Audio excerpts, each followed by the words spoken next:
أعوذ بالله من الشيطان اللعين الرجيم. بسم الله الرحمن الرحيم. الحمد لله رب العالمين بارئ الخلائق أجمعين،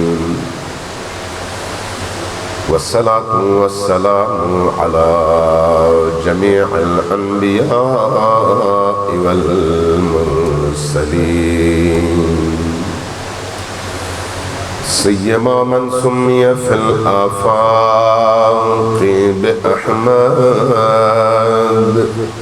وفي الأرض بأبي القاسم محمد. اللهم صل على محمد وآل محمد.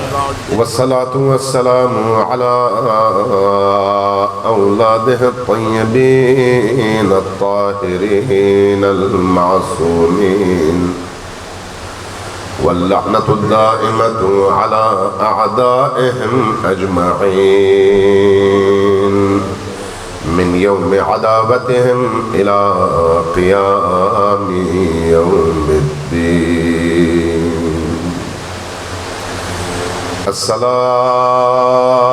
السلام على الحسين وعلى علي بن الحسين وعلى أولاد الحسين وعلى أصحاب الحسين. قال رسول الله صلى الله عليه وآله وسلم: إن لقتل الحسين حرارة في قلوب المؤمنين لا تبرد أبدا. صلوات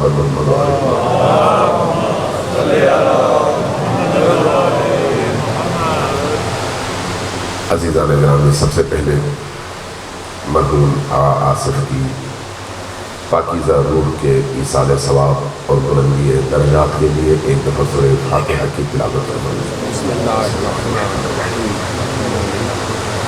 الرحمن الرحیم إياك نعبد وإياك نستعين اهدنا الصراط المستقيم صراط الذين أنعمت غير المغضوب عليهم ولا الضالين. بسم الله الرحمن الرحيم. قل هو الله أحد الله الصمد لم يلد ولم يولد ولم يكن له كفوا أحد. سب مل کر اس دعا اور فاتحے کی قبولیت کے لیے اونچی آواز سے صلوات بھیجیے پر محمد.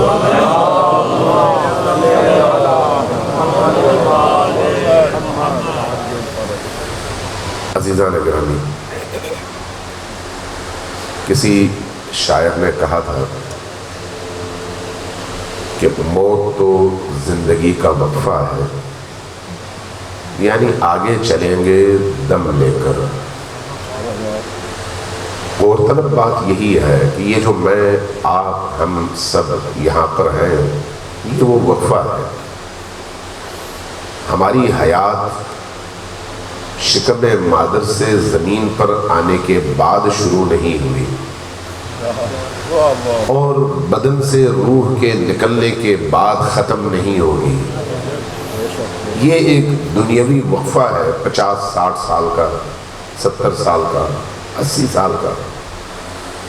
لیکن ہماری پیدائش سے پہلے روز ازل اور الست سے لے کر اب تک بھی ہم تھے، اور پھر اس وفات اور بدن اور روح کی جدائی کے بعد بھی ہم ہوں گے. کب تک ہوں گے؟ کب تک ہوں گے؟ جب تک خدا ہے ہم بھی ہیں.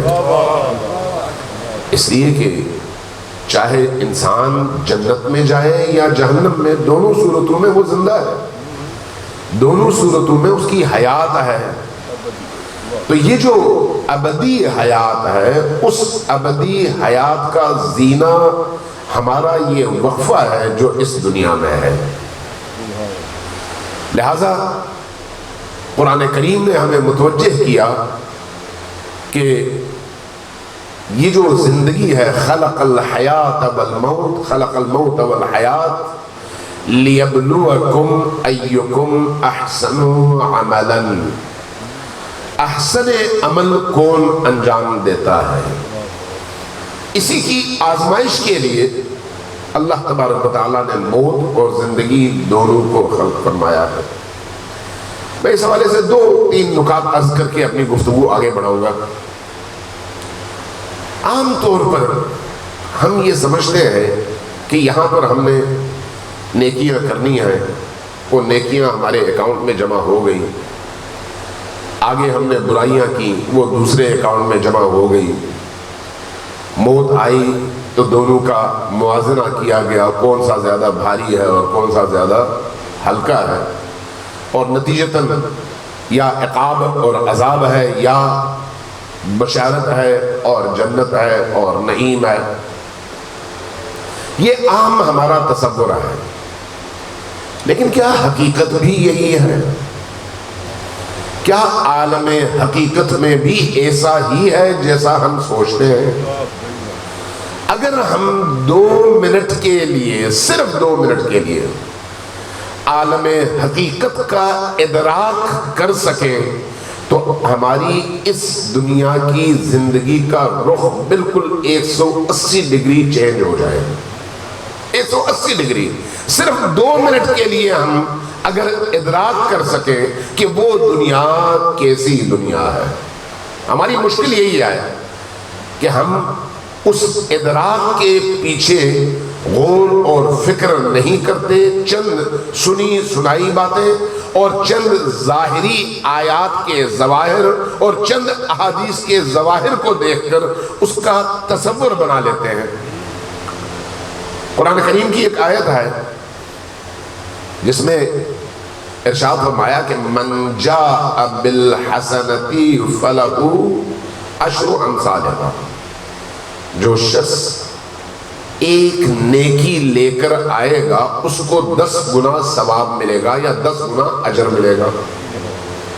یہ ہم نے سنی ہے کہ 1 کے 10 ملتے ہیں، لیکن یہ نہیں سنا کہ 1 کے 10 کی صورت میں ملتے ہیں۔ اس پر ہم نے توجہ نہیں دی کہ 1 کے 10 کی صورت میں ہو سکتے ہیں، صرف 10 نہیں آئے، بلکہ قرآن کی آیت تو یہ کہتی ہے کہ وہ ملٹیپلائی ہو کر آپ کی ایک نیکی 700 گنا بن جاتی ہے، صرف 10 گنا نہیں، 700 گنا بن جاتی ہے باقی آیات میں۔ پھر کیسے یہ نیکی 10 گنا میں تبدیل ہو جاتی ہے؟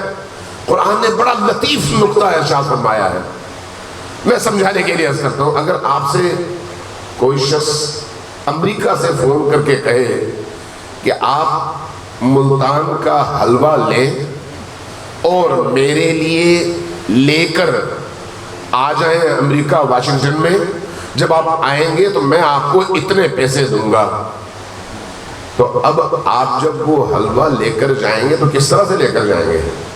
جس طرح سے دکان سے آپ کو کھلا ملا ہے اس طرح سے نہیں، آپ اس کو مختلف پیکنگز میں اس طرح سے پیک کریں گے کہ نہ وہ خراب ہو، نہ اس میں بو ہو، نہ اس کی تازگی ختم ہو جائے، بلکہ آپ اس کو اسی طرح جس طرح سے آپ نے دکان سے لی ہے تر و تازہ اس شخص تک پہنچائیں گے تو پھر آپ کو وہ قیمت ملے گی۔ لیکن اگر آپ وہاں پر جا کر کھولیں اور اس میں بدبو آ رہی ہو، سڑ چکی ہو یا اس کی حالت خراب ہو گئی ہو جو اب انسان کے کھانے کے قابل نہ رہے، تو اس وقت کیا آپ کو یہ توقع ہوگی کہ آپ کو اس کا 10 گنا اجر ملے؟ قرآن نے کہا من جاء بالحسنۃ، جو شخص حسنہ لے کر آئے، حسنہ لے کر آئے کا مطلب یہ ہے کہ دیمک لگے بغیر وہ حسنہ پہنچے، صحیح سالم وہ حسنہ پہنچے. ایسا نہ ہو کہ یہاں پر آپ نے ایک حسنہ انجام دیا، اس کے بعد دیمک کی ایک فوج روانہ کر دی، اور پھر جب آپ ادھر گئے تو دیکھا وہ تو ساری کی ساری سڑ چکی ہے. اس لیے نبی کریم کی بارگاہ میں ایک شخص حاضر ہوا، بیٹھتے ہی کہا الحمدللہ رب العالمین. نبی کریم نے اس کا یہ ذکر کا جملہ سنا، فرمایا کہ تم نے بہشت میں اپنے لیے ایک پھلدار درخت اگا لیا ہے. جیسے یہ سنا خوش ہوا، عرض کیا کہ یا رسول اللہ پھر تو میں نے وہاں پر باغات کے باغات اگائے ہوں گے، چونکہ صبح سے شام تک میں یہی کام کرتا ہوں. فرمایا کہ ہاں، بشرطے کہ پیچھے سے تم شعلہ نہ بھیجو. اگر آگ کا ایک شعلہ بھیجو گے تمہارے وہ سارے باغات آن واحد میں جل کر خاکستر ہو جائیں گے. اس لیے نیکی کرنا کافی نہیں ہے، نیکی کو دیمک سے اور تباہی سے اور شعلوں سے بچانا ضروری ہے. اور وہ جو بچانا ہے اس کے لیے آپ کو دو کام کرنے ہیں، امر بالمعروف اور نہی عن المنکر. منکر سے خود رکنا اور دوسروں کو روکنا، اور اوامر خدا پر خود عمل کرنا اور دوسروں سے کروانا. صلوات بھیجیے محمد محمد. یہ جو نیکیاں ہیں، نیکیوں کی مختلف شکلیں ہیں، کچھ افعال ہیں. اللہ تبارک و تعالیٰ نے ہمیں جب بھیجا ہے تو دونوں پہلوؤں کے ساتھ بھیجا ہے نا، کہ ہماری روح بھی ہے، ہمارا بدن بھی ہے. روح کی بھی ضرورت ہے، بدن کی بھی ضرورت ہے. جو روح کی ضرورت ہے وہ ادھر سے پوری کرنی ہے، بدن کی ضرورت ہے ادھر سے پوری کرنی ہے. لیکن کے ساتھ ساتھ پھر زندگی کے دو رخ بھی کیے. ایک آپ کی انفرادی زندگی ہے اور ایک آپ کی اجتماعی زندگی ہے. انفرادی زندگی میں آپ نے اپنے آپ کو اس طرح سے ڈھالنا ہے کہ آپ کی اجتماعی زندگی آپ کی انفرادی زندگی کی پاکیزگی کا عکاس ہو. آپ اجتماعی زندگی میں بڑی ملمہ کاری کے ساتھ چلے جائیں، لیکن آپ کی ذاتی زندگی اس کا عکس نہ ہو، اس کی روح ذاتی زندگی میں نظر نہ آئے، تو پھر یہ زندگی دوغلی اور نفاق بھری زندگی ہے. اور نفاق بھری زندگی انفرادی ہو یا اجتماعی، دونوں صورتوں میں انسان کے کام آنے والی نہیں ہے. لہذا مومن وہ ہے جو تنہائیوں میں مومن ہے. سب کے سامنے ہر ایک اپنے آپ کو اچھا بنانے کی کوشش کرتا ہے. یزید سے اگر کہیں کہ تم برے ہو تو اس کو برا لگتا ہے. یزید جو سراپا برائی ہے، اس یزید سے اگر کہیں کہ تم برے ہو تو اس کو برا لگتا ہے. تو پھر کسی اچھے کو آپ کہیں گے تو اس کو تو بہت زیادہ برا لگنا چاہیے. برے کو برا بھی پسند نہیں کرتا، اس لیے برا بھی جب اجتماع میں ہوتا ہے تو اپنے آپ کو اچھا بنا کر پیش کرتا ہے. لہذا مومن کی تنہائی معیار ہے. اس بنیاد پر ہمیں آنے والے ایام میں اپنی زندگی کی تنہائیوں پر غور کرنے کی ضرورت ہے کہ یہ تنہائی کیسے بنتی ہے اور کیسے گزرتی ہے. صلوات بھیجیے محمد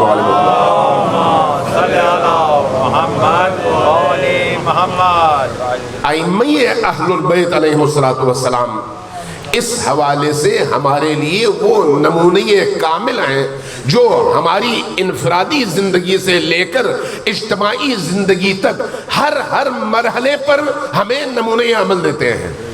ہر مرحلے پر انفرادی زندگی میں عبودیت ہو، بندگی ہو، اخلاص ہو، دعا ہو، مناجات ہو، یا لوگوں کے ساتھ بیہیویئر ہو، لوگوں کے ساتھ ہمارا رویہ ہو، اخلاق ہو، ان تمام چیزوں میں جب ہم ان ہستیوں کو دیکھتے ہیں تو محسوس کرتے ہیں کہ یہی کامل ترین نمونہ ہے جن کو ہم نے فالو کرنا ہے.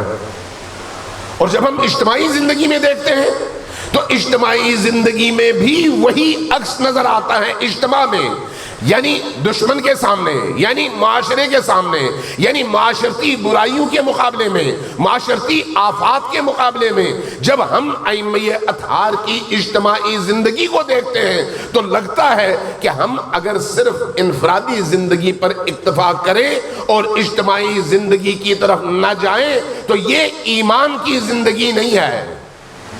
اجتماعی زندگی اس ایمان کی زندگی کے کمپلیٹ اور مکمل کرنے کا وہ ذریعہ ہے جس کے بغیر آپ اپنے وقت کے امام کے سامنے کھڑے نہیں ہو سکتے۔ ان کو یہ نہیں کہہ سکتے کہ میں آپ کا ہوں۔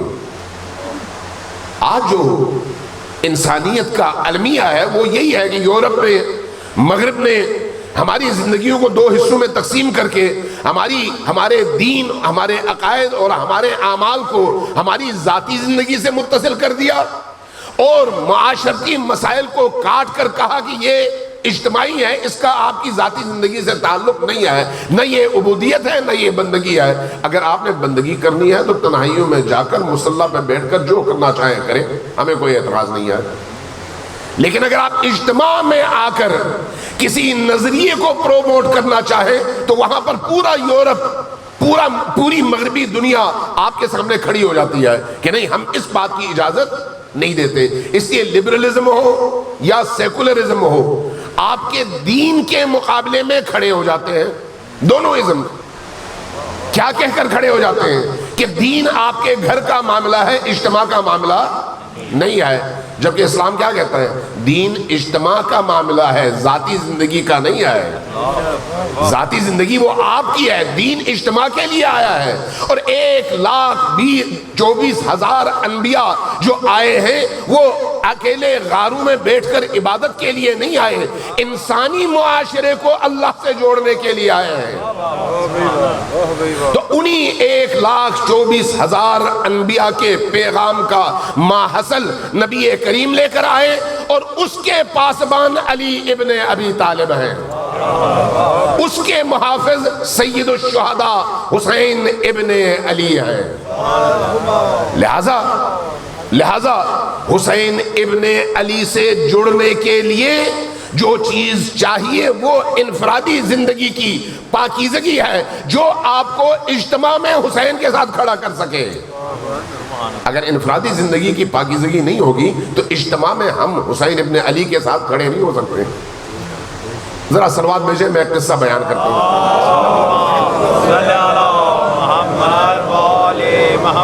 آپ نے بڑا سنا ہوگا کہ شب عاشور امام حسین علیہ السلام نے اپنے اصحاب سے بیعت مجدد لی، بیعت دینے کے بعد پھر ان کو اجازت بھی دی کہ اب آپ جا سکتے ہیں، چونکہ دشمن کو صرف مجھ سے کام ہے۔ میں اختصار سے کام لے رہا ہوں چونکہ باتیں بہت ہیں، میں چاہ رہا ہوں نکتہ بہ نکتہ آپ کی خدمت میں کچھ اہم پوائنٹس ضرور عرض کروں اور اس کم وقت میں عرض کروں۔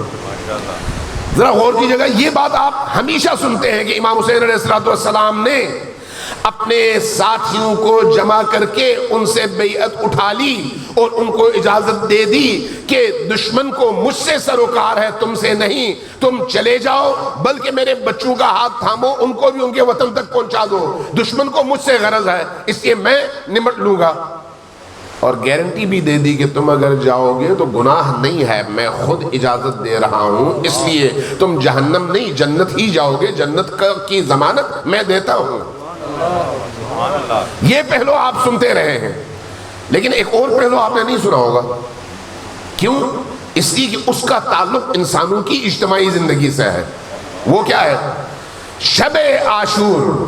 شب عاشور امام حسین علیہ السلام کی بارگاہ میں حضرت حر اور ان کے قبیلے کے لوگ اور اسی طرح سے بنی اسد کے لوگ، تاریخ نے لکھا ہے کہ 1,000 کے قریب لوگ آئے امام حسین کے ہاتھ بیعت کرنے کے لیے۔ 1,000 کے قریب لوگ، یہ لوگ آئے تلواروں سے مسلح، گھوڑے ان کے پاس موجود، سامنے مولا حسین تشریف فرما ہے۔ یہ وہی مولا حسین ہے جو بعض لوگوں کو بلاتے ہیں کہ آؤ بھائی، تمہاری مجھے ضرورت ہے۔ یہ 1,000 لوگ آ گئے۔ کس لیے آئے؟ چونکہ ان کو یہ پتہ چل گیا تھا کہ مقابلہ ہونے والا ہے۔ اب حکومت کی توقع کسی کو نہیں رہی۔ جو لوگ حکومت کی لالچ میں آئے وہ پہلے ہی رستہ بدل کر چلے گئے، لیکن یہ جو لوگ آئے ہیں یہ جان دینے کے لیے آئے ہیں، جان دینے کے لیے 1,000 کے قریب۔ امام حسین علیہ السلام نے جو کام کیا وہ کیا ہے؟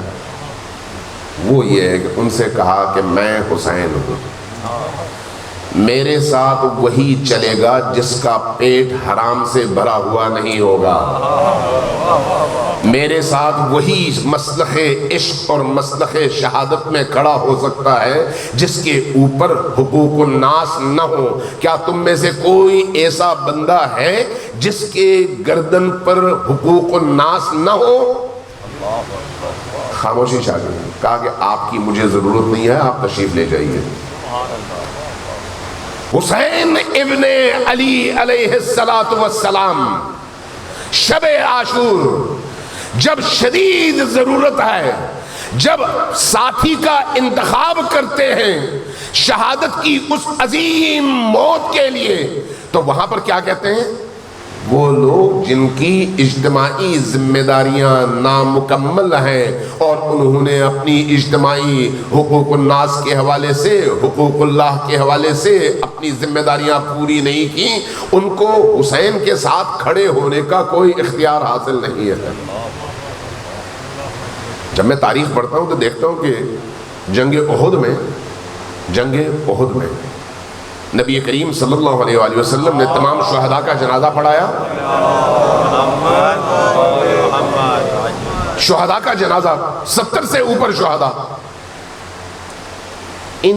آپ کو یہ معلوم ہے کہ تمام جنگوں میں 86 جنگوں میں جنگ احد سب سے زیادہ بافضیلت جنگ ہے، اس لیے جنگ احد کے شہداء کا مرتبہ جنگ بدر سے زیادہ ہے۔ وہ خاص سچویشن جس کی وجہ سے مسلمان نرغے میں آئے اور نبی کریم کی شہادت کی خبر پھیلی، اور نتیجتاً جو بھاگنا چاہ رہے تھے وہ بھاگ گئے، جو رہ گئے وہ قتل ہوئے۔ نبی کریم صلی اللہ علیہ وآلہ وسلم نے ایک شہید کے جنازے پر کھڑے ہو کر کہا کہ اس کے قبیلے والے کہاں ہیں؟ قبیلے والے آ گئے۔ فرمایا کہ اس کی گردن پر فلان شہر کے نکڑ کی جو دکان ہے اس دکاندار کا 2 درہم واجب الادا ہے، اور اس وقت یہ ابھی دفن نہیں ہوا اور معذب ہے، اس لیے یا مجھ سے پیسے لو لے جا کے اس کا قرض ادا کرو، یا تم لوگ خود اس کے ترکے میں سے قرض ادا کرو تاکہ ہم نماز پڑھ کے اس کو دفنا سکیں۔ یہ شہید ہے لیکن شہید ہونے کے باوجود وہاں پر پھنسا ہوا ہے۔ یہ ہماری اجتماعی ذمہ داریاں ہیں۔ ان اجتماعی ذمہ داریوں سے قطع نظر آنکھ بند کر کے آپ لاکھ حسین حسین کریں، حسین آپ کے ساتھ کھڑے نہیں ہوں گے۔ حسین کو وہ چاہیے جو اندر سے بھی اسی طرح سے پاکیزہ ہو جس طرح سے باہر سے پاکیزہ نظر آتا ہے۔ صلوات دیجئے بر محمد و آل محمد۔ عزیزان گرامی، یہ جو دنیا کی زندگی ہے، اس دنیا کی زندگی میں 2 چیزوں کو اس لیے ہم ساتھ لے کر چلتے ہیں، ایک قرآن اور ایک اہل البیت، اسی لیے کہ قرآن میں جہاں پر ہم مشکل کا شکار ہو جائیں گے اس کا مفہوم کیا ہے ہم اہل البیت سے پوچھ سکیں، اور اہل البیت نمونۂ عمل کے طور پر ہمیں بتا سکیں کہ قرآن کا مفہوم، حقیقی مفہوم کیا ہے۔ اور قرآن اور اہل البیت کو اگر کسی نے پکڑ لیا اور اپنے حقیقی معنوں میں پکڑ لیا تو پھر اس کی نجات یقینی ہے۔ کیوں؟ اس لیے کہ یہی 2 چیزیں ہیں جو رسول اللہ نے ہمارے درمیان ودیعت کے طور پر چھوڑی ہوئی ہیں۔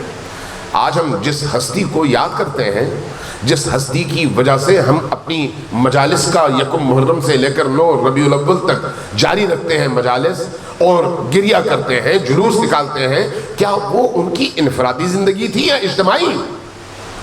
انفرادی زندگی جن لوگوں کی ہے وہ تاریخ میں گم ہے، زندہ وہی ہیں جن کی اجتماعی زندگی ایسی تھی جس سے معاشرے متاثر ہوئے، اور ائمہ اطہار چاہے جیلوں میں رہے ہوں یا میدان میں، دونوں صورتوں میں ان کی زندگی کے اجتماعی اثرات نے پورے انسانی معاشرے کو متاثر کیا ہے، اور اسی تاثر کی وجہ سے آج بھی 1400 سال گزرنے کے باوجود، 1200 سال گزرنے کے باوجود، عصر غیبت کو 1200 سال گزرنے کے باوجود وہ زندہ ہیں، اور نہ صرف زندہ ہیں، ان کی یاد، ان کا کلام، ان کا مشن، ان کا ہدف اور ان کی گفتگو آج بھی ہماری رگوں میں خون گرمانے کا باعث ہے۔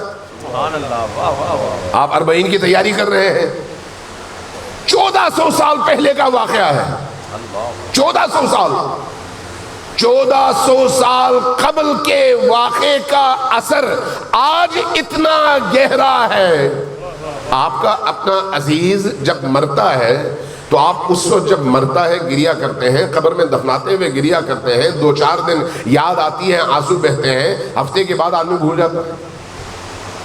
40ویں پہ آنسو نہیں آتے، امام حسین پر آتے ہیں، ادھر نہیں آتے۔ سال کے بعد یادیں رہ جاتی ہیں، 10 سال کے بعد قبر بھی آدمی بھولنے لگتا ہے۔ تو یہ کیسی یاد ہے جس کی عمر آج 1450 سال ہو گئی ہے، لیکن آج بھی جس لمحے میں، جس محفل میں آپ ان کا تذکرہ کرتے ہیں، ویسے ہی آپ کا دل ٹوٹتا ہے اور آپ کی آنکھوں سے اشک بہنے لگتے ہیں۔ یہ کیسی یاد ہے؟ یہ کیسی یاد ہے جو آپ کے اندر ایک گرمی پیدا کرتی ہے، ایک حرارت پیدا کرتی ہے۔ یہ کیسی یاد ہے کہ بڑی سے بڑی مصیبت میں آپ کو کھڑا کرنے کا حوصلہ آپ کو عطا کرتی ہے، اور آپ سے کہتی ہے کہ اگر حسین کھڑے تھے تو تم بھی کھڑے ہو سکتے ہو۔ کیسی یاد ہے، یہ کیسی شہادت ہے۔ 1400 سال گزر گئے۔ اس سال آپ کو توفیق شاید نصیب نہ ہو عراق جانے کی، کربلا جانے کی، لیکن اس سے پہلے جو لوگ گئے ہیں انہیں معلوم ہے کہ جب مشی ہوتی ہے بصرہ سے، نجف سے، بصرہ 600-700 کلومیٹر کے فاصلے پر، باقی دور دراز کے علاقوں سے لوگ پیدل آ رہے ہوتے ہیں، چھوٹے چھوٹے بچوں کے ہاتھ تھام کر مائیں چل رہی ہوتی ہیں، دن میں بھی چلے، رات میں بھی چلے، جہاں تھک کے نڈھال ہو گئی وہیں پر بیٹھ گئی، کچھ دیر آرام کیا، کچھ کھانا پینا مل گیا تو کھا لیا، اس کے بعد پھر چل پڑے۔ یہ کیسا عشق ہے، یہ کیسا عشق ہے جو ایک بھوڑی خاتون کو، بیوہ خاتون کو، جس کا کوئی وارث نہیں ہے، سارا سال وہ محنت کرتی ہے، پیسے جمع کرتی ہے، ان ایام میں کھانا بناتی ہے اور آ کر سڑک کے کنارے بیٹھ جاتی ہے کہ حسین کا زائر جب گزرے تو اس کو میں نے کھلانا ہے اور حسین کو راضی کرنا ہے۔ یہ کیسا جذبہ ہے، یہ کیسا جذبہ ہے کہ زائر حسین کے گزرنے کے بعد، یہ عراقیوں میں نے مسلسل دیکھا، اس کے قدموں کے نیچے کی مٹی اٹھا کر اس مٹی کو اپنی زرعی زمینوں کی مٹی سے مکس کر کے اس میں بیج ڈالتے ہیں اور کہتے ہیں کہ یہ حسین کے زائر کے قدموں کی مٹی ہے، اس کی برکت سے ہماری فصلیں بڑھتی ہیں۔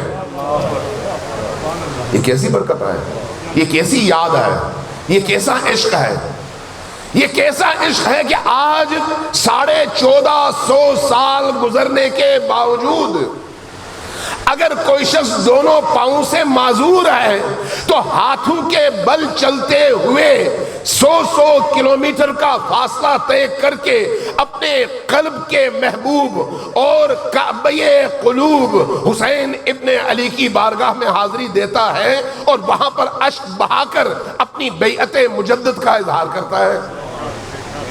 یہ کیسی محبت ہے، یہ کیسا جذبہ ہے۔ میں نے مسیحیوں کا ایک گروپ دیکھا، ٹی وی پہ ان کا انٹرویو ہو رہا تھا، مسیحی سارے پادری تھے، سارے آ رہے تھے کربلا کی طرف۔ اس رپورٹر نے پوچھا کہ آپ کہاں جا رہے ہیں؟ کہا کربلا۔ کہا کیوں؟ کہا حسین کی بارگاہ میں سلام عقیدت پیش کروں۔ کہا آپ مسیحی ہیں؟ کہا ہاں بالکل مسیحی ہیں۔ تو کہا پھر آپ کا خدا، آپ تثلیث کے قائل ہیں، آپ کے خدا کا تصور اور ہے، ہمارے خدا کا تصور اور ہے، ہم توحید کے قائل ہیں، آپ کا نبوت کا تصور اور ہے، آپ حضرت عیسیٰ کو مانتے ہیں، ہم محمد مصطفیٰ کو مانتے ہیں، آپ کی کتاب الگ ہے، آپ توریت کو مانتے ہیں، ہم قرآن کو مانتے ہیں، آپ پھر ہمارے اور آپ کے درمیان کوئی چیز قدر مشترک ہے نہیں، پھر آپ کربلا کی طرف کیوں جا رہے ہیں؟ پادری نے جو جواب دیا وہ تاریخی جواب ہے. کہا کہ اس میں کوئی شک نہیں کہ ہمارا خدا، ہمارا رسول اور ہماری کتاب الگ الگ ہے، لیکن ہمارا حسین ایک ہے. ہمارا حسین ایک ہے. کیوں؟ اس لیے کہ جس شخصیت کو حسین ابن علی کہا جاتا ہے، اس شخصیت نے عالم انسانیت کو جینے کا طریقہ بتایا ہے.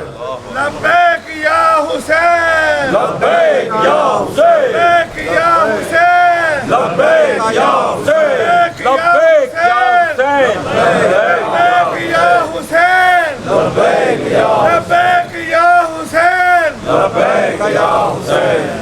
حسین ابن علی نے کمزور قلوب کے حامل لوگوں کو اور کمزور بدن کے حامل لوگوں کو وہ حوصلہ دیا ہے کہ اس حوصلے کی وجہ سے آج پوری دنیا کے جدید ترین اسلحے سے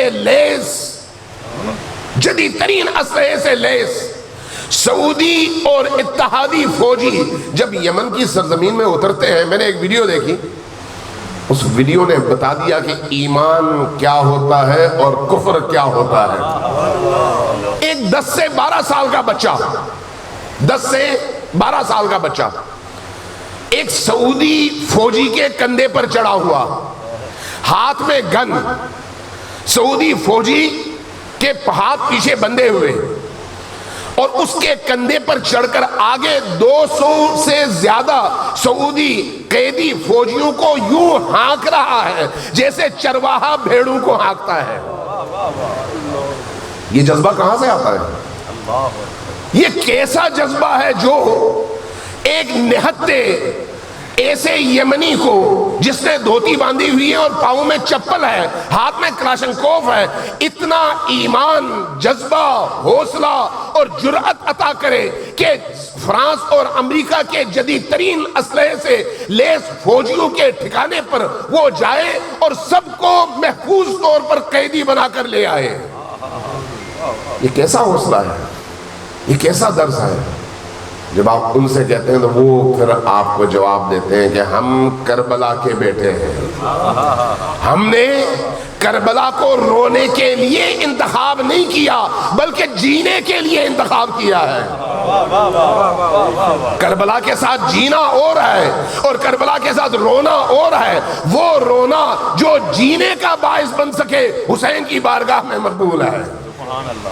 وہ اشک جو آپ کی آنکھوں سے گرے، لیکن جب گرے تو آپ کے اندر ہزاروں گنا حوصلہ پیدا کر کے آپ کو حسین کے مقابلے میں کھڑی یزیدیت کو للکارنے کی طاقت عطا کرے. یہ اشک کا ایک قطرہ وہ ہے جو پورے جہنم کی آگ بجھا سکتا ہے. جب آپ سے کہا جاتا ہے اشک بہاؤ، تمہارے آنکھوں سے گرنے والے اشک کا ایک ایک قطرہ آگ کے بڑے بڑے الاؤ کو بجھا سکتا ہے، تو یہ ہر قطرہ نہیں ہے.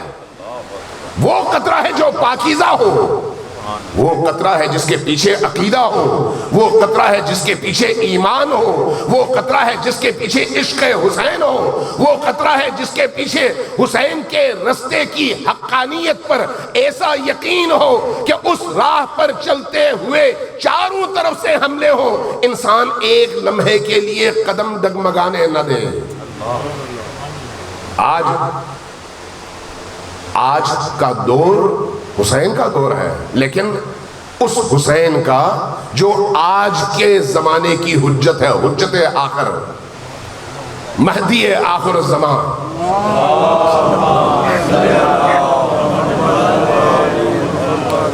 مہدی آخر الزمان کے دور میں بھی وہی حسینی للکار اور وہی حسینی حوصلہ چاہیے. آپ دیکھتے ہیں اس وقت اہل البیت کا مکتب تمام دنیا کے کفر کی طاقتوں کے مقابلے میں اسی طرح سے کھڑا ہے جس طرح سے کربلا میں یزیدیت کے مقابلے میں حسینیت کھڑی تھی. کون کھڑا ہے؟ مسلمان. نام نہاد مسلمان تو یزید کے ساتھ تھے. وہ کھڑے ہیں جن کے دل و دماغ کربلائی ہیں، جن کی تنہائیوں کی زندگی ان کے اجتماعی زندگی سے زیادہ پاکیزہ ہے، جن کے تنہائیوں کا رونا ان کے اجتماعی شجاعت پر بھاری ہے، چونکہ یہی رونا ان کی قوت ہے، یہی رونا ان کی طاقت ہے، یہی رونا اور یہی گریہ ان کے ایمان کی بنیاد ہے۔ ورنہ اگر کہیں پر کسی بندے کو ظلم سے مارا جائے تو اس ظلم کو دیکھ کر ہر صاحب ضمیر آدمی روتا ہے، تو اس رونے کا مطلب یہ ہے کہ وہ بہت باکردار اور حسینی ہے؟ نہیں، یہ مطلب نہیں ہے۔ درد جب ہو تو انسان روتا ہے، تو کیا یہ رونا باعث ہے کہ آپ کہیں کہ رونے والا جو ہے جتنا اونچی آواز سے روئے گا وہ اتنا ہی زیادہ حسینی ہوگا؟ نہیں، وہ رونا جو آپ کو اس مقام پر کھڑا کر دے کہ آپ کے رونے سے دشمن کا ہنسنا ختم ہو جائے، دشمن کو آپ اس بند گلی میں پہنچا دیں کہ وہ ہنسنا بھول جائے۔ کون سا دشمن؟ اللہ کا دشمن، رسول اللہ کا دشمن، دین کا دشمن، آج کی طاغوتی طاقتیں۔ اس لیے آپ دیکھیں کہ مکتب تشیع اس وقت جس مقام پر ہے، یہ مقام کربلا کی مدیون ہے، کربلا کی دیندار ہے۔ کربلا نے مکتب کو اس مقام تک پہنچایا ہے۔ اگر کربلا کی تاریخ پیچھے نہ ہوتی، کربلا کا یہ جذبہ پیچھے نہ ہوتا، کربلا کی یہ تربیت پیچھے نہ ہوتی، کربلا کا یہ احساس پیچھے نہ ہوتا، کربلا کی یہ آگ اور یہ شعلہ پیچھے نہ ہوتا، تو مکتب تشیع کا حال دوسروں سے بدتر ہوتا، بہتر نہ ہوتا۔ یہ کربلا ہے جس نے مکتب تشیع کو ایک اڑان دی اور اڑنے کا سلیقہ بھی دیا اور پر بھی دے دیے۔ اس اعتبار سے مکتب تشیع یعنی مکتب اسلام، یعنی مکتب محمدی، یعنی مکتب خدا، یعنی مکتب قرآن۔ آج دنیا میں ہم کہتے ہیں اسلام اور کفر کی جنگ ہے، تو کفر کے مقابلے میں کون سا اسلام کھڑا ہے؟ پوری دنیا میں ذرا چن چن کر مجھے بتا دیں کہاں پر کون سا اسلام کفر کے مقابلے میں کھڑا ہے؟ پاکستانی اسلام، عربی اسلام، افریقی اسلام، کس ملک کا اسلام؟ کون سا اسلام؟ لیکن اگر آپ بیروت سے صنعاء تک، صنعاء سے دمشق تک، دمشق سے تہران تک، تہران سے پاکستان تک اگر آپ نظر دوڑائیں تو آپ کو ایک گروہ نظر آئے گا جس کے ہاتھ میں عباس کا پرچم ہے، لب پر یا حسین ہے، اور تمام دنیا کی استعماری طاقتوں کے مقابلے میں پوری طاقت کے ساتھ اپنی عددی تعدادی کمی کے باوجود ایسے کھڑے ہیں جیسے کربلا والے کھڑے تھے۔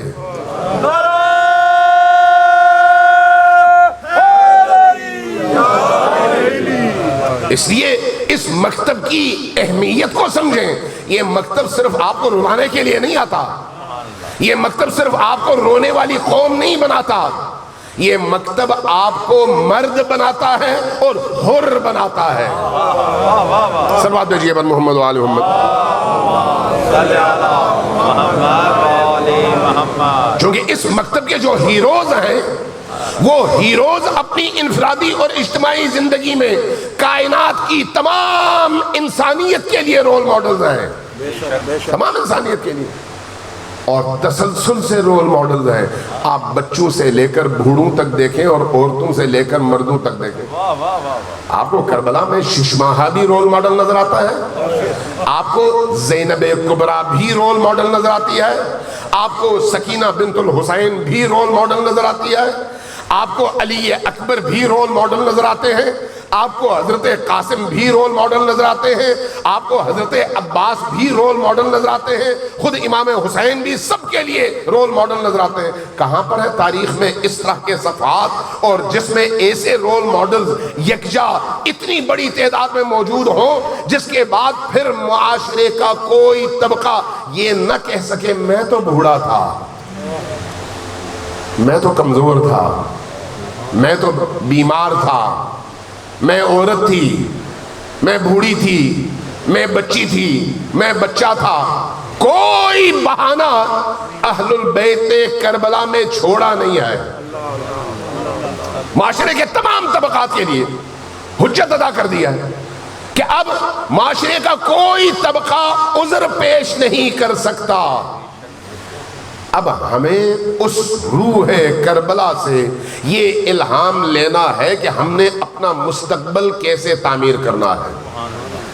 ہمارے گزرے ہوئے لوگوں نے ہمیں یہ ماحول دیا کہ آج ہم سر اٹھا کر کہہ سکتے ہیں کہ عالم کفر کے مقابلے میں پوری طاقت کے ساتھ ہم کھڑے ہیں. یہ ہمارے بزرگوں نے، ہمارے لیڈرز نے، ہمارے رہنماؤں نے، ہمارے فقہاء نے، ہمارے مراجع نے، ہمارے ان ائمہ نے یہ رستہ ہمارے سامنے رکھا اور ہمیں میراث دی. اب سوال یہ ہے کہ ہم اپنی اگلی نسل کو کیا میراث دینا چاہتے ہیں. آنے والا مستقبل آپ کا ہے. آنے والا وقت آپ سے مراد یعنی مکتب حسین کا ہے. آنے والا وقت غلبہ مکتب علی کا وقت ہے. آنے والا وقت ظالم کی مغلوبیت اور مظلوم کے غلبے کا وقت ہے. لہذا اس کی تیاری ہم نے کرنی ہے، نوجوان سے لے کر بوڑھے تک اور بچوں سے لے کر خواتین تک، یہ ہم نے کرنی ہے. لیکن اس کے لیے شرط یہ ہے کہ انفرادی زندگی پاکیزہ ہو، ذاتی زندگی پاکیزہ ہو. ذاتی زندگی پاک نہ ہو تو پھر اجتماعی زندگی میں ہم کھڑے نہیں ہو سکتے، یہ ذہن میں رکھیے گا. اجتماعی زندگی میں جب تک امتحان نہ آئے اس وقت تک ہر شخص شیر ہے، ہر شخص شیر ہے. لیکن جب امتحان سامنے آتا ہے تو وہاں پر نکھر کر سامنے آنے والوں کی تعداد بہت کم رہ جاتی ہے. آپ نے امام حسین کا وہ جملہ تو سنا ہے نا، الناس عبید الدنیا، لوگ دنیا کے پست غلام ہوتے ہیں. الناس عبید، عبید عبد کا اسم مصغر ہے، تصغیر یعنی بہت کمتر. عبید،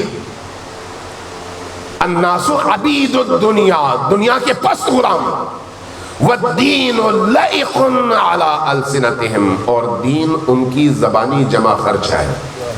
جیسے منہ میں تھوک جمع ہو جائے تو آدمی تھوک دیتا ہے، دین بھی ان کے منہ میں جمع ہونے والے تھوک سے عبارت ہے. ما درت معائشہم، یہ دین تب تک ان کے لیے دین ہے جب تک ان کے دنیاوی مفادات اس دین سے وابستہ ہوں. ما درت معائشہم، ان کی معیشت کی گاڑی چلے، معیشت کا پہیہ چلے، تب تک دین ہے. لیکن جب ان کی معیشت کو نقصان دینداری کی وجہ سے ہونے لگے تو پھر اس آزمائش میں کتنے لوگ پورا اترتے ہیں؟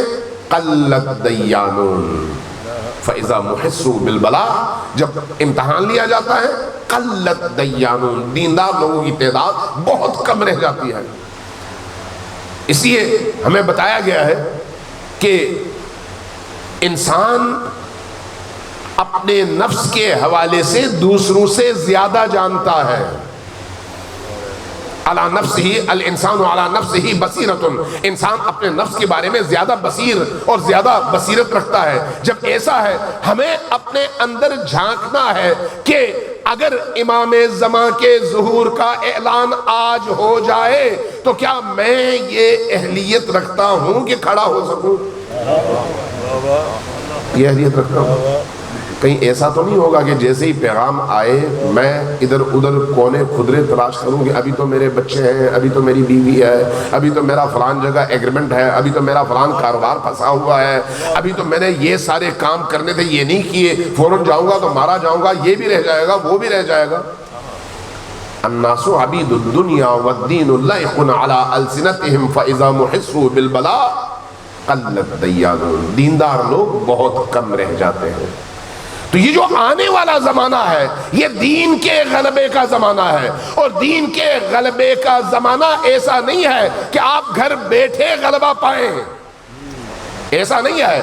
کہ آپ کو غلبہ گھر لا کر آپ کے ہاتھ میں دے دیا جائے آپ غالب آ گئے. نہیں، آپ کو جد و جہد کرنی ہے، آپ کو اپنی ایڑیاں رگڑنی ہیں، آپ کو اپنے جوتے گھسانے ہیں، آپ کو اپنا سر کٹانا ہے، آپ کو اپنی آبرو قربان کرنی ہے، آپ کو اپنی حیثیت کی قربانی دینی ہے. تب جا کر دین کو غلبہ حاصل ہوگا، اور دین کے غلبے کے نتیجے میں اسلام اس ہدف تک پہنچ جائے گا جس ہدف کے لیے اسلام کو کامل دین بنا کر بھیجا گیا ہے. صلوات بھیجیں بر محمد و آل محمد.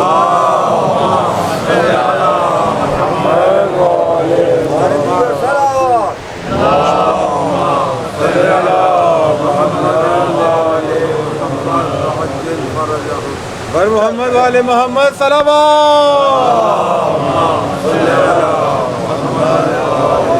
عزیزان گرامی، یہ جتنی باتیں ہوئی ہیں ان سب کو حاصل کرنے کے لیے اصل چیز حسین کا عشق ہے.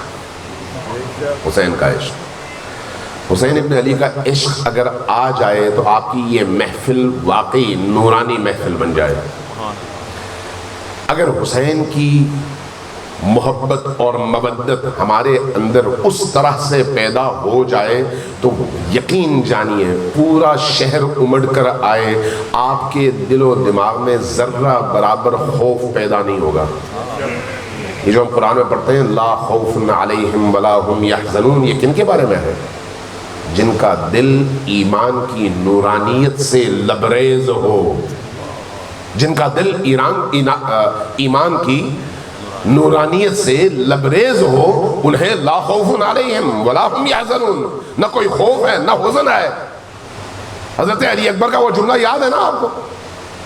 حضرت علی اکبر نے کیا فرمایا تھا جب ہاتف غیبی کی آواز آئی اور امام حسین علیہ السلام کی زبان مبارک پر کلمہ استرجاع جاری ہوا؟ فرمایا انا للہ و انا الیہ راجعون. تو حضرت علی اکبر نے جب سنا اور پوچھا کہ بابا جان یہ کلمہ استرجاع کیوں؟ فرمایا کہ ہاتف غیبی کی آواز آئی ہے کہ یہ قافلہ موت کی طرف جا رہا ہے. تو اس جوان کا جملہ کیا تھا؟ بابا ہم حق پر ہیں یا نہیں؟ اگر ہم حق پر ہیں تو پھر ہم موت کے پاس جائیں یا موت ہمارے پاس آئے، کیا فرق پڑتا ہے؟ یہ وہ ایمان ہے. یہی ایمان حسین کو اپنے پیروکاروں میں چاہیے، یہی ایمان. اور آنے والے وقت میں اگر اللہ کے دین کو غلبہ حاصل ہونا ہے تو ایسے ہی صاحبان ایمان کے ذریعے سے ہونا ہے. ہم نے اگر صرف دعائیں کرنی ہیں تو صرف دعاؤں سے کب کوئی بلا صرف دعاؤں سے ٹلی ہے. پھر پیش نظر سنت سجاد ولی ہے. اب اگر ہم نے سنت سجاد ولی کو اپنانا ہے تو صرف دعاؤں سے نہیں اپنانا، میدان عمل میں کھڑے ہو کر اپنانا ہے. میں اپنی گفتگو ختم کرتا ہوں، ذرا غور کیجئے گا. 40 کے ایام ہیں. اگر آپ عراق میں کربلا سے نجف کی طرف، نجف سے کربلا کی طرف آپ مشی نہیں کر سکے تو اس دفعہ جو سازش عالمی طاقتوں نے کی ہے اسرائیل کو بچانے کے لیے، اور عربوں کی غداری اور دین فروشی اور فلسطین فروشی پر پردہ ڈالنے کے لیے، اور اس کے نتیجے میں پاکستان کی پوری فضا کو انہوں نے مذہبی منافرت اور فرقہ وارانہ فساد کا مرکز بنانے کی کوشش کی ہے، اور اس میں سب کو ایک کرنے کی کوشش کی ہے. تو اس میں میری اور آپ کی ذمہ داری کیا ہے؟ گھر بیٹھنا. اگر گھر بیٹھنا ہے تو پھر کل سے مجلسیں بھی نہ کیجیے، چونکہ مجلس کرنے کا مطلب یہ ہے کہ میں حسینی ہوں اور میدان میں کھڑا ہوں. لبیک یا حسین، لبیک یا حسین، لبیک یا حسین، لبیک یا حسین. یہ جو 40 ہے، اس 40 کے جلوس کو آباد کرنا، 40 کے جلوس کو زیادہ سے زیادہ رونق بخشنا، بچوں کو لے کر نکلنا، بوڑھوں کو لے کر نکلنا، ویل چیئر پر حتیٰ لے کر نکلنا، اپنی آغوش میں ششباہوں کو لے کر نکلنا، کربلا کی ایک چھوٹی سی اور ہلکی سی سنت کو دہرانا آج مجھ پر اور آپ پر فرض ہے۔ فرض ہے۔ کیوں فرض ہے؟ اس لیے کہ یہ واقع کربلا کے حل من ناصر ینصرنا پر آج کے اس دنیا میں لبیک کی آواز اور لبیک کا جواب ہے۔ آپ اگر نکلیں گے تو کہیں گے لبیک، گھر بیٹھیں گے تو کوئی لبیک نہیں ہے، پھر جواب آئے گا لا لبیک لا لبیک، تمہارے لبیک کی کوئی ضرورت نہیں ہے۔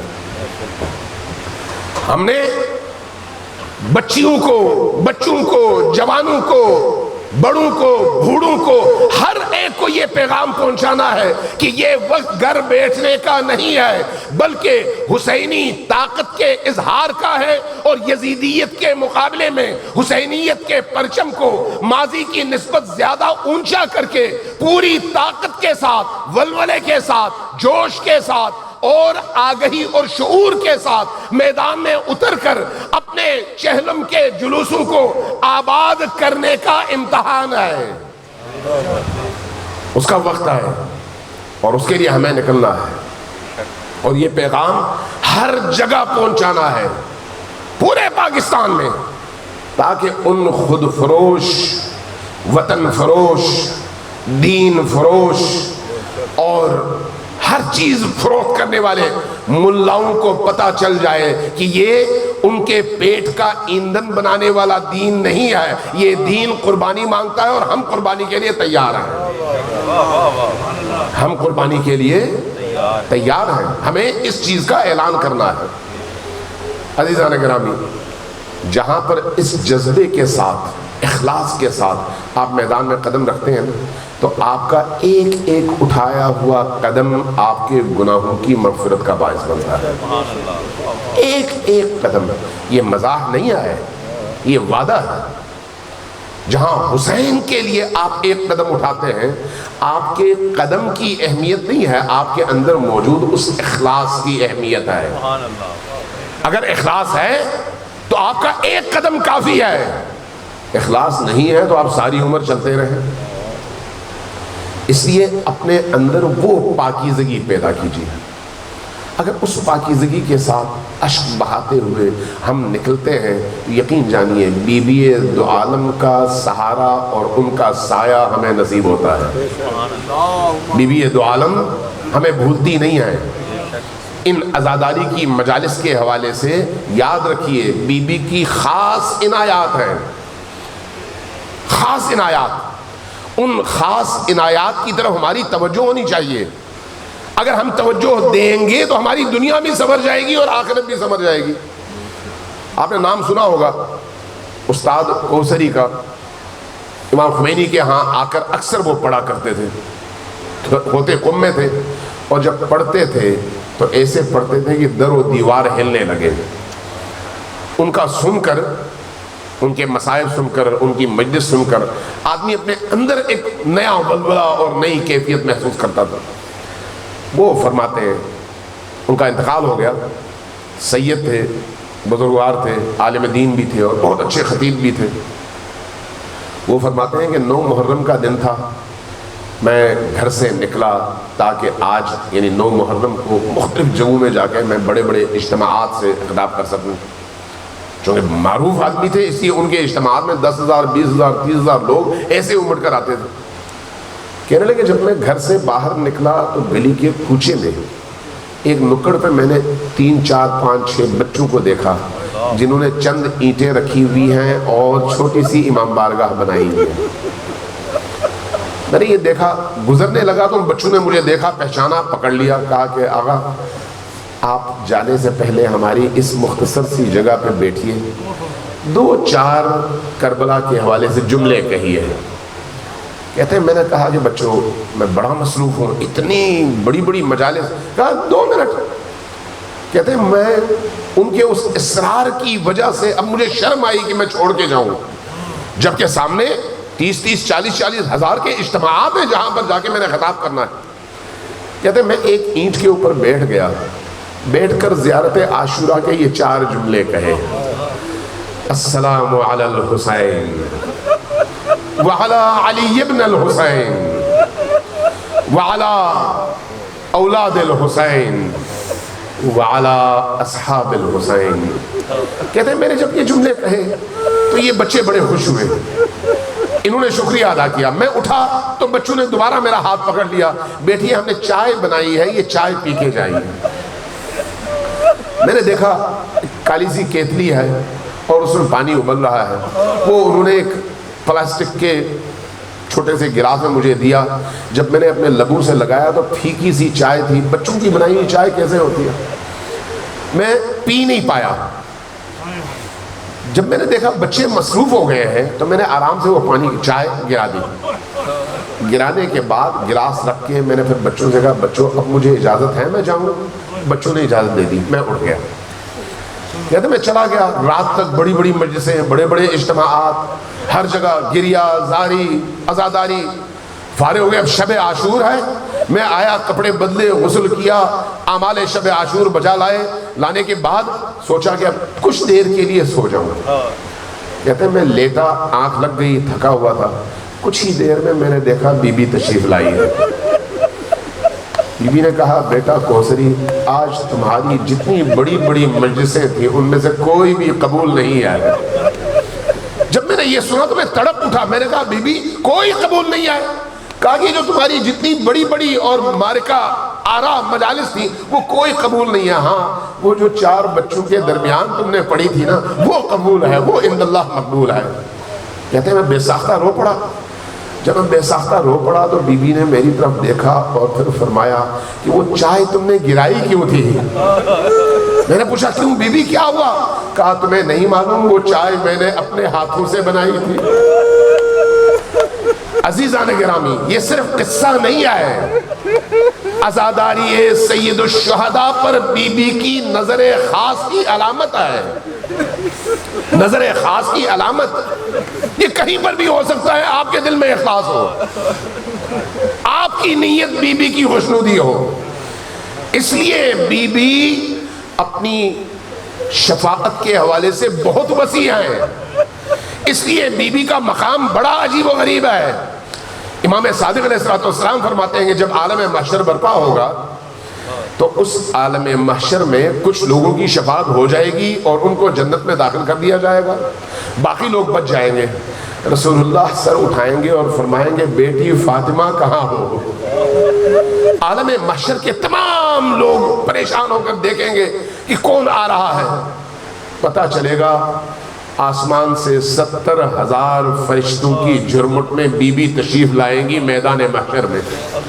عالم محشر کے تمام لوگ گناہگار اضطراب, بے چینی, پریشانی اور خوف کے عالم میں دیکھیں گے کہ کیا ہو رہا ہے.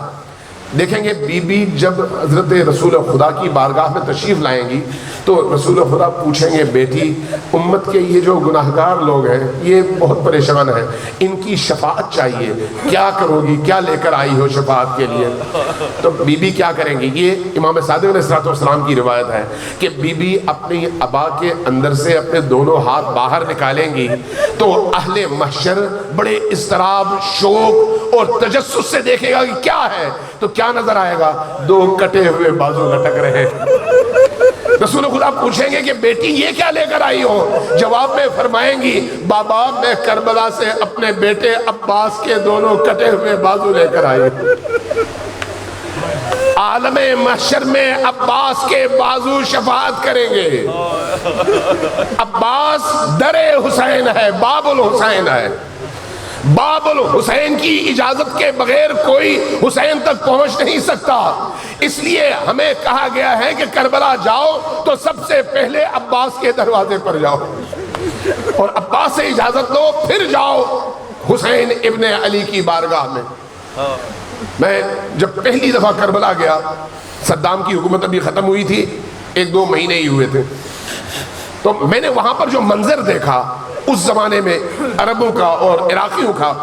عراقی نوجوان اکٹھے ہوتے ہیں انہی ایام میں اور حضرت امام حسین علیہ السلام کے, حضرت عباس علمدار کے حرم اور قبر کے گرد گھومتے ہیں اور عربی میں نوحہ پڑھتے ہیں جس کا اردو میں ترجمہ ہے آیا ہے علم اور علمدار نہ آیا. گریہ کرتے ہیں، سینہ کوبی کرتے ہیں، ماتم کرتے ہیں، اور جب خوب ماتم کر چکے تو اس کے بعد کیا کرتے ہیں؟ اپنے شلوار کے پائنچے اوپر کر لیتے ہیں، گھٹنے ننگے کر لیتے ہیں، اپنی کوہنیاں ننگی کرتے ہیں، کرنے کے بعد زمین کربلا پر اپنے گھٹنے اور اپنی کوہنیاں رکھتے ہیں، پھر اپنے رخسار زمین پر رکھتے ہیں، رکھ کر رخ کرتے ہیں حسین کی طرف، اور رخسار رگڑتے ہوئے حسین کی بارگاہ کی طرف یوں کوہنیوں کے بل چلتے ہیں اور رخسار زمین پر، اور کہتے ہیں مولا آپ کے عباس کی اجازت لے کر آپ کی طرف آ رہے ہیں، اب ہمارے لیے رحمت کے دروازے کھولیے۔ بزرگوں کا یہ طریقہ رہا کہ جب بھی جاؤ پہلے حسین ابن علی کی زیارت نہیں، پہلے حضرت عباس کے دروازے پر جاؤ۔ اس لیے آیت اللہ العظمیٰ خوئی کے حوالے سے کہا گیا ہے کہ جب کبھی وہ نجف سے کربلا آتے تو پہلے حضرت عباس کے دروازے پر جاتے ہیں، لیکن تاریخ نے 3 جملے ان کے نقل کیے ہیں، وہ 3 جملے سنا کر اپنی گفتگو ختم کروں گا، لیکن ان میں سے ہر جملہ ایسا ہے جو انسان کے کلیجے کو چیر دے، ہر جملہ ایسا ہے۔ باب القبلہ میں کھڑے ہو جاتے ہیں، سامنے قبر حضرت عباس علمدار ہے، نگاہ قبر پر ہوتی، اور پہلا جملہ یہ کہتے السلام علیک یا شباب الحسین، اے حسین کی جوانی عباس آپ پر میرا سلام ہو۔ جب تک حسین جوان تھے، جب تک عباس سلامت تھے، لیکن جیسے ہی عباس کی شہادت ہوئی حسین کی کمر جھک گئی اور جوانی رخصت ہو گئی۔ اس کے بعد دوسرا جملہ ارشاد فرماتے ہیں، دوسرا جملہ کیا تھا؟ فرماتے ہیں یہ جملہ دلوں کو آگ لگانے والا جملہ ہے۔ کیا فرماتے؟ فرماتے السلام علیک یا حجاب زینب، اے زینب کی چادر اور حجاب عباس آپ کو میرا سلام ہو۔ جب تک عباس زندہ تھے زینب کا حجاب سلامت تھا، اور زینب سوچتی تھی کہ کیسے ہو سکتا ہے جس کا عباس جیسا بھائی ہو اس کی حجاب کو کوئی خطرہ ہو، لیکن جب عباس شہید ہوئے تو زینب کے حجاب کو خطرہ لاحق ہو گیا۔ اس کے بعد تیسرا جملہ ارشاد فرماتے ہیں یہ معصوم بچوں کے لیے ہے، معصوم بچوں کی تڑپ کو یاد کرنے کے لیے ہے۔ کیا فرماتے ہیں؟ فرماتے السلام علیک یا ساق السکینہ، اے سکینہ کے ساقی عباس آپ پر میرا سلام ہو۔ اس لیے کہ جب سکینہ کو حسین ابن علی علیہ السلام کی بات سننے میں آئی کہ عباس پانی لینے جا رہے ہیں تو سکینہ نے کیا کیا؟ تمام چھوٹے چھوٹے بچوں کو مختلف خیموں سے جمع کیا اپنے خیمے میں، اور ان سے کہا بچوں اب میرے چچا جا رہے ہیں پانی لینے، تمہاری پیاس بجھ جائے گی، جاؤ اپنے پانی کے کٹورے لے کر آؤ۔ بچے اپنے کٹورے لے کر خیمے سکینہ میں جمع ہو گئے، لیکن جب آواز آئی قد قتل العباس، جب آواز آئی علم گر گیا، جب آواز آئی اب عباس کے دونوں بازو قلم ہوئے تو اب کٹورے تو ہاتھوں سے گر گئے۔ کسی نے یہ نہیں لکھا کہ اب جو ہے العطش کی کوئی آواز سنائی دی ہو، العطش بچے بھول گئے، بس ایک بات یاد رہی، واہ عباسا واہ عباسا واہ عباسا۔